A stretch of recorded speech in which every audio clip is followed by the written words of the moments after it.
everyone. Welcome to the ProStar Underground Utilities Podcast. My name is Chad Smeltzer. I am the host. Today's guest is Andy Zatel, Zolettle. Zoletto. Yep. Sorry about that. That's right. And Paige Tucker, who's the CEO with ProStar. Thanks for joining me, guys. Great. Pleasure. Thanks for having us. Now, Andy, give us a little background of how you got into GIS and civil infrastructure. Sure. So my career kind of started about almost 25 years ago. I got into it just based on kind of the science background that I had. I went to grad school for resource analysis and GIS. And from that, kind of worked my way through US EPA. And then I went in kind of the Chicagoland area as a municipal GIS manager. And then almost 20 years ago, started here at B&W. At the time, started as the GIS manager, department manager. Kind of worked my way through that to some group leader. I'm now our spatial technology business development manager at B&W with the innovation and spatial technology side of things. Oh, very cool. Paige? Yeah, as you mentioned, I'm the founder of ProStar, and our flagship product is called PointMan, which is a cloud and mobile application that is designed specifically to map buried infrastructure down to very high precision levels, including centimeter accuracy. And my background has always been designing innovative and disruptive technologies with the focus on data management and GIS, which is Geographic Information Systems. Awesome. All right, guys, we're going to jump into this, give different perspectives. Obviously, Andy, your experience as working at an engineering firm with GIS data and how you collect it and analyze it. Give us an overview of like what's happening in the industry now with GIS and in the engineering side of business. Sure. So I think it's kind of twofold right now as the two main kind of aspects of how GIS is being integrated into engineering and public works. One of them is access to the information. So with the GIS world, specifically with ESRI technology, it's allowing users to have a much easier access, both mobilely and in the office, and then also publicly. So I think that's kind of the focus is how do we get this information available, both for use in the field and then also available to the public for decision making and for assisting in some of those things. What we're seeing on the engineering side is everything from any of our construction-based projects to design. We're using GIS internally as well. So it's part of the engineers here at B&W's kind of daily operations. It's part of their SOP now in the collection of GIS data, whether it's using survey technology, GPS technology, or just daily reporting and things of those natures. It's that nature. It's all being done with GIS as kind of that back end. Nice. Paige, you're a little different. You're coming in from a perspective of like, we don't even know where some of these underground assets are, and helping like engineering firms find these assets is key to what you're trying to do. So what do you think is kind of going on in the engineering side of infrastructure right now? Well, the majority of our buried infrastructure in the United States and throughout the world isn't mapped, not to any level of accuracy. In most cases, because it was put in the ground between 50 to 100 years ago, well before we had any level of compliance, regulation, or oversight. There was really no concern of where this infrastructure was going into the ground. But even in the last 50 years, and I'm sure Andy would attest to this, is the fact that in many cases, we're still using paper maps to map where they're being installed, which are called as-builts. So what we did is we designed a simple mobile application that can identify where these utilities are located underground down to the centimeter, which is basically survey grade, and then allow that information to go into a database, which is GIS, and make that information readily available to whoever needs it in real time. So basically what we're doing is we're putting the ability to locate where these utilities are buried below the ground into literally anybody's hands in a really easy to use solution. And then also put that into a GIS system that's easy to manage. In most cases, and Andy mentioned ESRI, which is the leader in providing GIS, but a lot of, for example, small municipalities, small construction companies, small engineering surveying firms, they don't use any type of GIS system. In some cases, they are a little complicated to manage, and to understand how to use them. And so what we did is created a really easy solution that's affordable so that anyone can have access to this technology. And GPS solutions, the locating devices, surveying equipment is all becoming a lot more affordable. And the goal is to put this into everyone's hands so that we know exactly where this infrastructure is, because it's a serious public and safety issue as well as an environmental issue. Because every day we're hitting these utilities and pipelines during construction, and construction is only increasing. And as a result, when you hit a utility or pipeline, there can be some serious consequences. And as I mentioned, injury either to the worker, to the public. You could have serious environmental issues, but more importantly, it's also a cost issue because you have to shut the project down until you address the issue.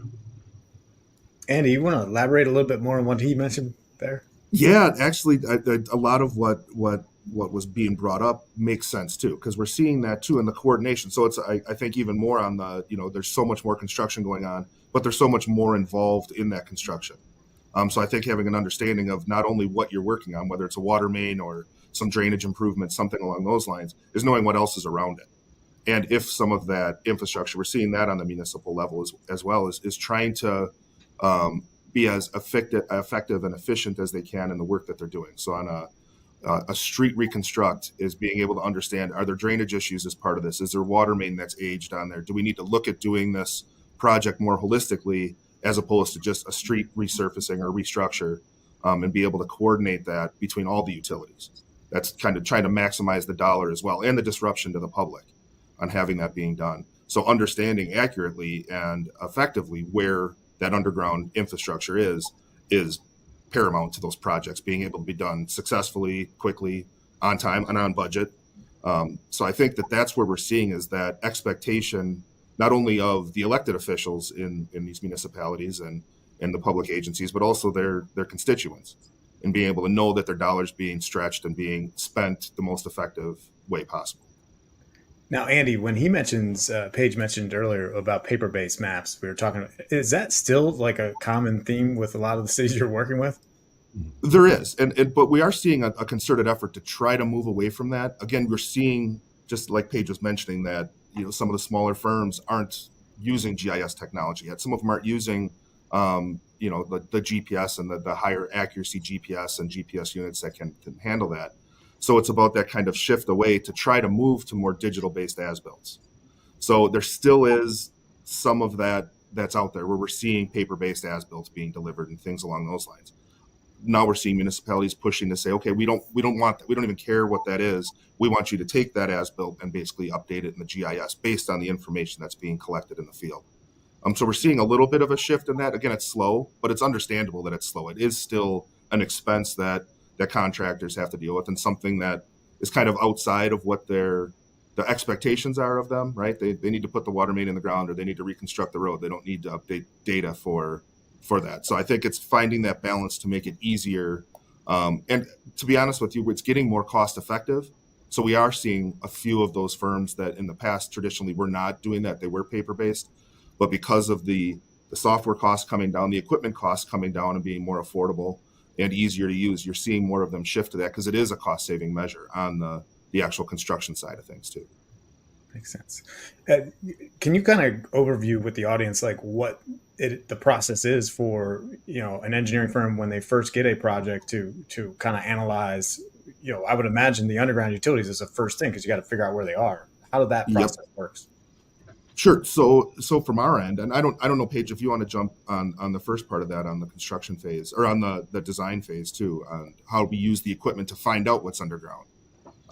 Because we Yeah, kind of we have a sure. combination of that too, and probably we are using um, technology to Yeah, be able to look. absolutely. Yeah, we work with a lot of large infrastructure construction firms, and then they go through what's called the pre-design phase, where they have to understand, what the impact is on the project, and understand where are all the utilities and pipelines buried, and so they have to gather information from different sources, which comes in different formats, and in some cases there's gaps because there isn't any information. Number one, it's law that you have to call into the state one call center and have the locators come out and locate where the utilities and pipelines are located. But as you know, traditionally, they'll come out and locate and, put paint marks or flags on the ground, which doesn't have any level of accuracy or confidence level as far as the data that's being collected. Sometimes they'll send surveyors out there, which will survey in the paint marks. A lot of times they'll do what's called hydrovacing, where they'll actually bring a hydrovac truck out and identify where the utility is by actually exposing it. But in most cases, they're not collecting that data. And so, obviously, it would make sense that anytime you expose where a utility or pipeline is, you should be collecting that data down to very high level precision.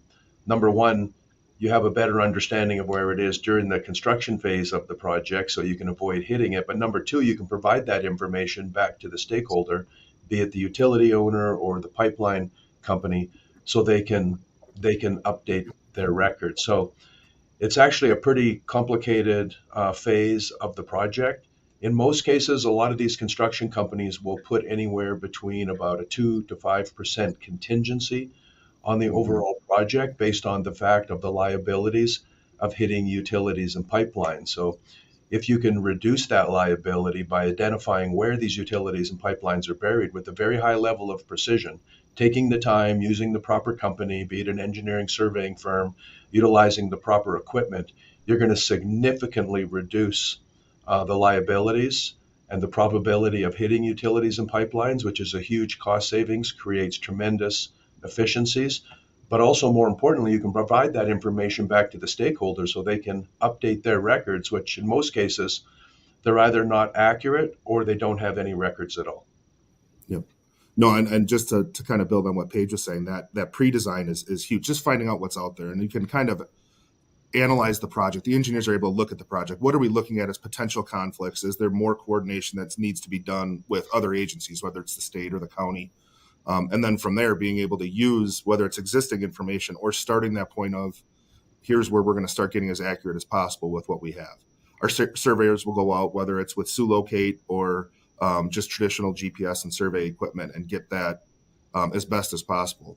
Same thing, whether it's potholing or it's opening trenches and collecting all the information. What we started doing is that whenever the trench is open, when the pipe is with undergrounds being exposed, is collecting everything as possible, not just kind of back to what we were talking about, the efficiency sake, is being able to collect as much as you can what you're seeing when you're looking in the pit, whether it's cable, it's electric, it's fiber, and collecting all that information, especially information that most municipalities don't have access to.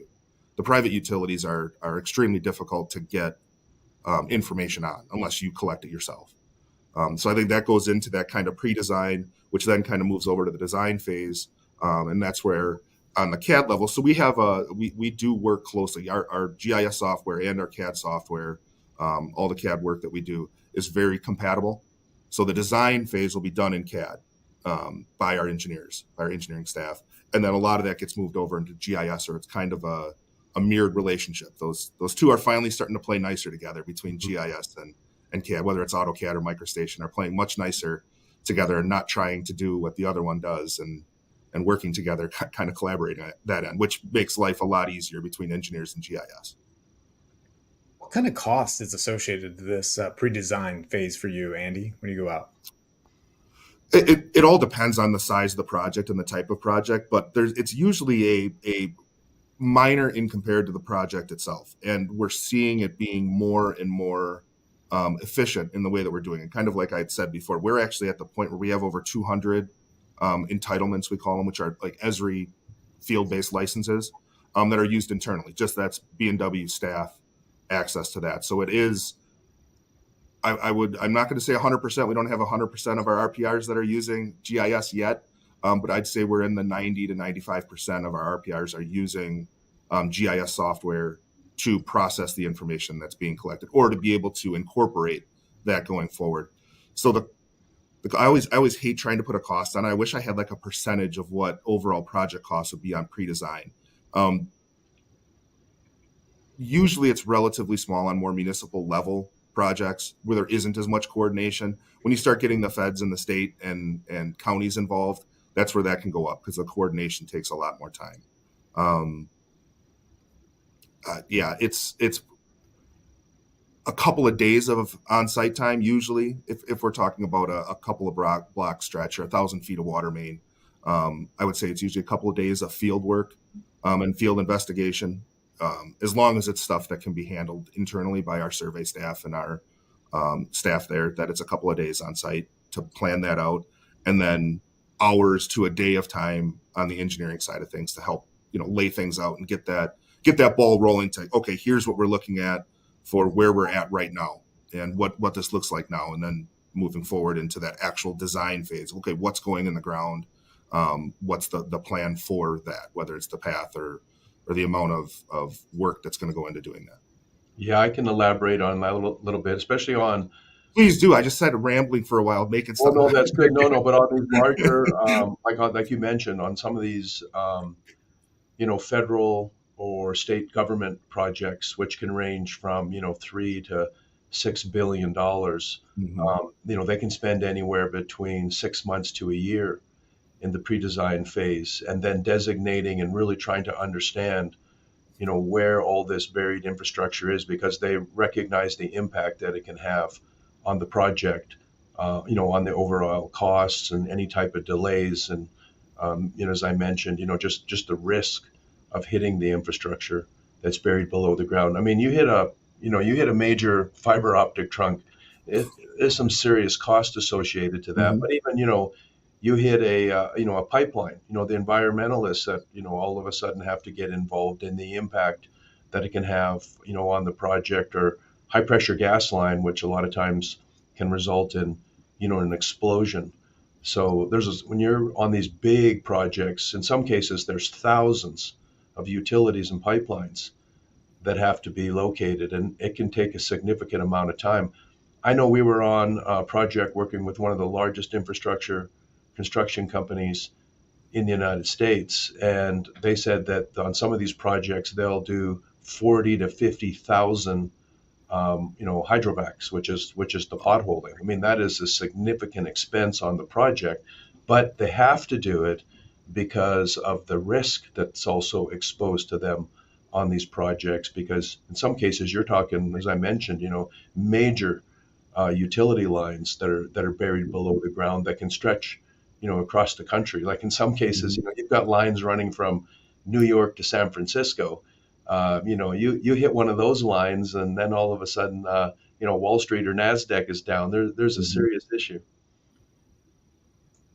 Yeah, those are great points. See, when you're talking about the cost and the way you're going at it, it sounds like, Andy, when you're going out to this pre-design, you're identifying these underground utilities. What kind of tools are you using? I mean, obviously the city, the municipality would give you their information, their GIS information, but that's not always Mhm. accurate, right? I mean, Right. that can be off. I mean, it could be decades old too. So what's that? Yeah. Absolutely. We'll have our survey department, our survey crews will go out and do full topo of an area too, not just the actual infrastructure that's in question, but anything within the right of way, anything that could potentially be impacted by the project. That'll be collected, and they'll do that survey grade. We'll do that, the sub-centimeter accurate survey grade level data collection on that, including they'll dip all the structures and dip to get inverts and locate out as best as possible with the equipment that we have. If it needs more accuracy, that's where we kind of look to that next level and having, a contractor or contracting that out for a true full SU locate at this point. We are for smaller projects able to do those locates with equipment that we have too. We actually just started into the SU level of locates for water service lines and and and infrastructure like that. Um, so yeah, that's really the main part of that. And again, kind of back to what Paige was saying, then that same information then can be delivered back to the client as part of kind of that overall delivery of, okay, now we have more accurate information, at least for that stretch, for that project and that project area. But again, the point is to collect as much as possible and to get as accurate as possible with the underground. It seems to be with the more conflict or potential conflict between underground utilities, the more effort that goes into making sure you're getting right where things are. Um, so that could be more, whether we get into, again, contracting out for potholing and some of those types of things, and hydrovacking, and doing more of the true full locates. I mean, there's some other firms that we can go out there for the true, like we need to trace out the entire the entire underground that we have there and things like that. So there are different levels that will go to that based on the project and the potential impact of the project. How do those levels, sorry, Paige, you can jump in, but how do those levels all, how do they work? I mean, it sounds like, you can be really accurate or kind of off or not. Well, again, I think sometimes it depends on the utility and again the utility type that you're dealing with and um, what potential conflicts could arise. Again, whether for some reason I have like residential streets in my mind right now is what I'm thinking of, which usually the conflict isn't huge. They usually have some play within the right of way as to where they're going to put that, or they'll be avoiding again with some of the, especially you start looking at some of the Chicagoland area municipalities that the tree canopy and the tree cover is huge, and being able to navigate tree roots and trees is a big thing that sometimes is overlooked and is not usually on the municipal level, and they make sure to understand that. So the level of accuracy could depend on house to house. As you're going down every 50 feet, you might need more accurate, right? I've got more play here, so I want to be accurate with where it is, but we have a little play in terms of where it's being installed as part of that. And then there's certain areas that you really do want that level of accuracy to be not only true survey of where it is now, but then survey as to where it's being put in. Like it needs to be exactly where that is once it's being installed as well. Yeah, and there's a couple, when you talk about survey grade, which is, and you apply it to buried infrastructure, then you get into what we mentioned, which is SU, which is Mm-hmm. subsurface utility engineering. There's basically two levels they focus on: quality level A and quality level B. Quality level A means you've actually exposed the utility or pipeline, and a professional has visual on it, and then you collect the data down to survey grade. That's quality level A. Quality level B means that you used some type of device that can provide survey grade, but the infrastructure wasn't actually exposed. And so Mm-hmm. that's what we do. We design software that you can meet quality level A and quality level B, um, and you can collect the data. And then based on the data we're collecting, a professional, which is engineer or surveyor, can determine if it is actually either quality level A or quality level B. And they don't have to be out in the field. They can actually sit in their office, receive the data, and then determine the level of accuracy. So basically, what we're doing is we're utilizing a lot of existing equipment. Say, for example, the utility locate devices that are used to locate where the utilities are buried, which in most cases you're putting a paint mark on the ground. We're actually capturing the data on the mobile device and providing the ability to capture that information to meet those quality level A and quality level B standards. Andy, how are you capturing that now? Similar. So we just did get, so the quality level B, we don't do we contract out to do A level data collection, like whether it be actual field work on there. But B, we have started getting into with equipment that we're using to do the locates, the B level locates with that. And again, what we're doing is devising a method to basically the paint marks on there, but actually where that locate is actually collecting that data point at the time that it's being located, as opposed to the error that can be introduced just by, okay, I find it, now I'm going to put a paint mark on the ground. There's still, you're losing accuracy just in that level, and then going back and shooting that paint mark. So we're looking at is the way to be able to find that location with the locator, with the locate device, the handheld locate device, and then have that shot taken once that point is located, I guess, for lack of a better term. Um, What do you think about the paint marking? I think it's the same as on like a one call locate, when it's as accurate as the guy is that can throw the flag into the ground. I mean, you're still going to see that, and they don't claim to be more than that, right? When you're seeing whether it's a Julie call or any of the other ones, to be able to have accuracy beyond that 2.5 to 3 feet accuracy. So I think if you need something more than that, that's where you need to have professionals come in to be able to actually truly accurately locate that. Yeah, it's interesting. We're still using flagging and paint marking, in 2024 Yep. to track these. Oh, and there's some talent. There's some talent in the flag throw, in the ones that can hit the flags pretty quick as they're locating too. But yeah, Paige and I have had a couple of discussions about that, and with the 811, and then the Hmm. paint, and then I've always had that question, is like, okay, well, what happens if someone actually hits it and it was marked there? Whose fault is it? And it gets really sticky the way it sounds Hmm. when Yep. it comes to that. Yeah. So And go ahead. and you have a larger level of, yeah, with the disparity, like where if you're on a larger, if you're locating a larger piece of infrastructure, a larger pipe or something underground, that that error level that's quote unquote acceptable is sometimes hard to prove. What is acceptable 2 feet from the edge of a 36-inch pipe from on each end? So are you really looking at 8 feet of error potential, or so it's some of that too can make it difficult to navigate that part of it Well, too. in addition to that, too, it depends on if you're in a rural area or if you're in a heavily congested urban area, because it depends on how many utilities and pipelines are buried below the ground. In a congested area, you could have 100 utilities that are confined in a very small area that have been stacked Absolutely. on top of each other for numerous years, and so you need to Yep. know precisely where they are, because if you're at the construction company, engineering, surveying firm, the excavating company, you could be taking on a lot of risk and liability. So it's Mhm. important that you know with a very high level of precision, Yeah. where those utilities and pipelines are buried. And as Andy mentioned, there's new innovative solutions that are being introduced. The hardware that historically has been very expensive is now coming down in price, and we're also starting to see adoption, by some early adopters, engineering surveying firms, Mhm. the construction companies, even the locating companies, and through that adoption, that actually increases and accelerates the innovation as well.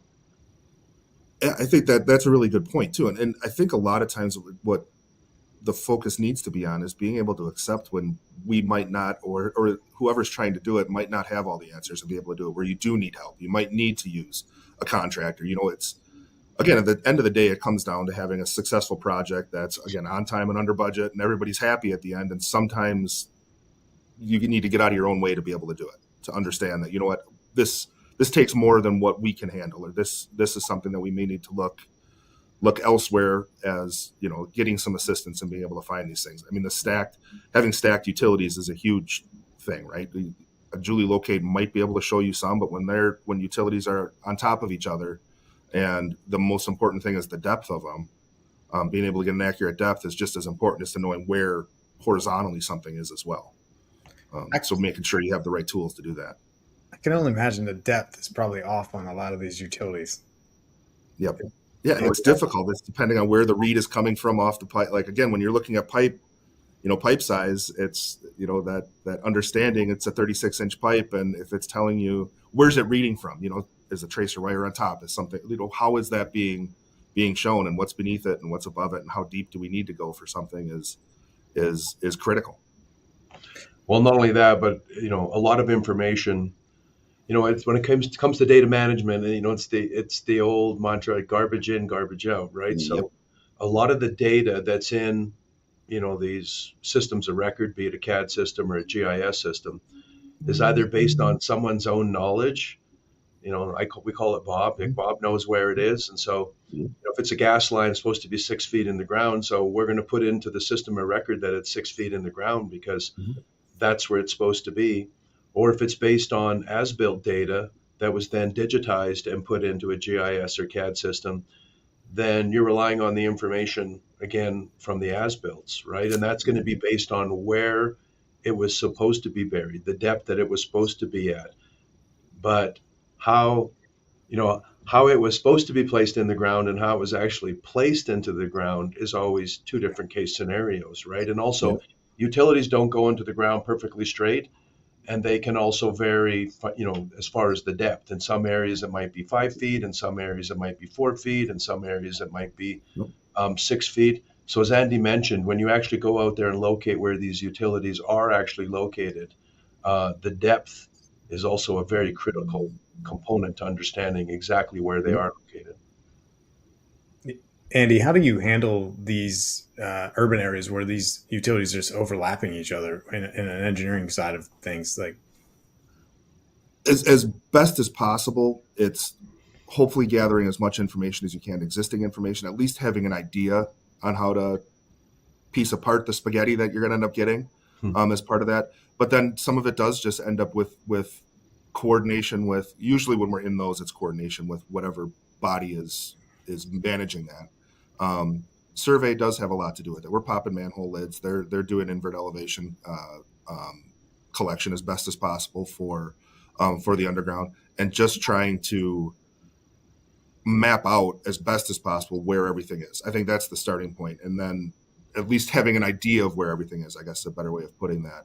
And then from there, trying to get as accurate as possible as to, okay, how does it actually lay? How does it lay in terms of depth? How does it lay in terms of horizontally where it is, and how it interacts with the other infrastructure around it? But as much as possible, that's where sometimes understanding what that kind of pre-design phase is and into the design, figuring where that is so variable in terms of the time it takes to be able to manage where things are and kind of at least get the picture of the precondition of a work zone or a project site. Paige, how talking to Andy here and understanding just my understanding of how you help and how you would help engineering firms. What does that look like? Just curious. Yeah, so we actually work with a large number of engineering surveying firms that focus on subsurface utility engineering. Basically, our goal is just to make their job easier and more efficient and more accurate. It's as simple as that. So, I mean, basically, what we did is we designed a solution that works on a standard mobile device, and we're integrated into the various utility locate devices. So, you've got the electromagnetic utility locating device, which for the average person, if they don't know what that is, it's you see the guys out there with the wands. That the majority of the time it'll locate where a utility or pipeline is, but the business practice today is to put a paint mark down or to place a flag. What we do is we integrate our solution through Bluetooth with that device and a precision GPS receiver. So you're not relying on the GPS chip that's embedded in your smartphone, which is accurate to about 3 to 5 meters. Mm-hmm. When you pair that to a precision GPS receiver, you get survey grade, which can be anywhere range from say 1 to 6 centimeters, depending on what level of accuracy that particular project might require. But we capture precisely where that utility or pipeline is buried into the ground, including the depth. And then we're capturing a large amount of attribute data from the locate device and from the GPS receiver that gives you the confidence level that when we say that's where that utility is placed in the ground, that's where it's placed in the ground. And then a professional, which would be someone from Andy's company, either an engineer or a surveyor, can actually sit in the office and watch this information come in real time, and then determine the quality level and if it actually is survey grade. So we're just putting technology into the hands of the engineer or the surveyor or just a utility data collector that permits them to capture this information a lot easier, a lot more efficiently, a lot more faster, and then utilize that information. It can be shared in real time to the stakeholder or whoever needs that information. And because we're capturing it and we work seamlessly with the major GIS and CAD systems, that information can then easily be consumed into their system of record so they can, update their information. So, I mean, at the end of the day, we're utilizing existing equipment that's out there. We work with all the major manufacturers of the locate devices and the GPS receivers. We're just making the job easier, more efficient, faster, and more precise. It's pretty simple. Yeah. Andy, Yeah, how? and that, and Go ahead. basically, yeah. Oh, sorry. Go on, No, Chad. go ahead. You're good. No, so I think that it's perfect. So that's where, and there's actually there's the three parts. So there's Page and the data collection side of things. There's the engineering that's using that data to help design the project itself and figure out where and what's going to go in the ground and what's going to happen. And then our hope on the GIS end is to pull that CAD data, which is the combination of, again, what was out there, what's located, what Page locates, what ProStar locates with their information, what the engineers say is going to go in the ground, and then what construction actually puts in the ground. And what we do is try to coordinate throughout that to get the best available data and populate their system, whether it be all those different utilities that they've got, and to get their system up to date. So now they have that kind of record for more asset management related services going forward. So now we know what's in the ground, where it is, when it was put in, and then how do we manage it going forward? Again, and using that now, that accurate information, keeping that accuracy throughout, and then having that as kind of that overall system, so they can get that network based understanding of the infrastructure, and then being able to use that not only to manage what's going on when there's anything needs to happen to it, but also the maintenance and the update and the upkeep of that information, and being able to maintain that going forward. And again, that kind of stretching and maximizing the dollar kind of thing. And you want to look at that and have proof, right? There's now the systems that allow you to basically attach work orders to a main break or a hydrant, hydrant flushing and hydrant work that's being done, or a valve exercising, things along those lines, and be able to have that. Now you have tangible, here's the work that's done, here's how long it took, here's the cost that goes along with that as well. And being able to have that for the elected officials to understand this is where their money's being spent, and this is how we're trying to kind of maintain the infrastructure going forward too. So it's kind of that life cycle of everything from what's there to what's going to go there, and then how we're managing what's there. And I think that's where the kind of GIS world hopefully plugs in, or it's getting closer and closer to plugging into all those pieces of that to be able to help manage it going forward.